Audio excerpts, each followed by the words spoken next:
Beep beep फाट जाता है सब लोगों का। আপনাদের ভিডিও বানা কেমন লাগে? আমার ভিডিও বানা আগে খারাপ লাগছিল, বাট এখন অনেকটাই ভালো লাগে। যেমন পাবলিক প্লেসে এখন আমি ভিডিও বানাই, কোনো অসুবিধা হয় না। আপনার ফার্স্ট যখন কন্টেন্ট ক্রিয়েশন আরম্ভ করবেন তখন একটু একটু প্রবলেম হবে, বাট তারপরে ফ্লুয়েন্টলি আপনি করতে পারবেন ভিডিও মেক।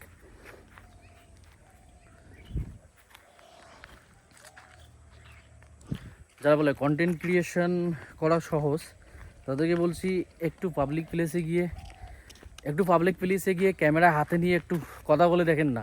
আচ্ছা আচ্ছা কো বিপ বিপ ফাট যাতা হয় সব লোগোं का।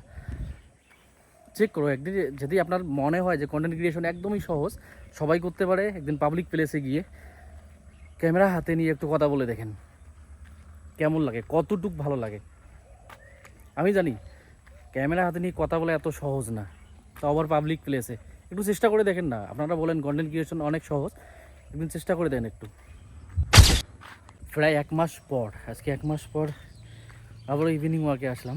চর্বির অবস্থা দেখেন, অনেক, এগুলো অনেক মোটা হয়ে গেছি আমরা। যেমন আমি লাস্ট ইভিনিং ওয়ার্ক করার আসার, আমি যখন কলকাতা ট্রিপ করছিলাম আমরা 1 মাস আগে, যখন ফ্যামিলি সবাই আমরা কলকাতা গেছিলাম, তার আগে রানিং আমরা বিকেল করে আসি এখানে আগমনী রেলওয়ে স্টেশনে ইভিনিং ওয়াক করতাম, ভালোই লাগতো। বাট আজকে লিটল 1 মাস প্রায় পার হয়ে গেল, আর হাঁটতে ইচ্ছে করে না।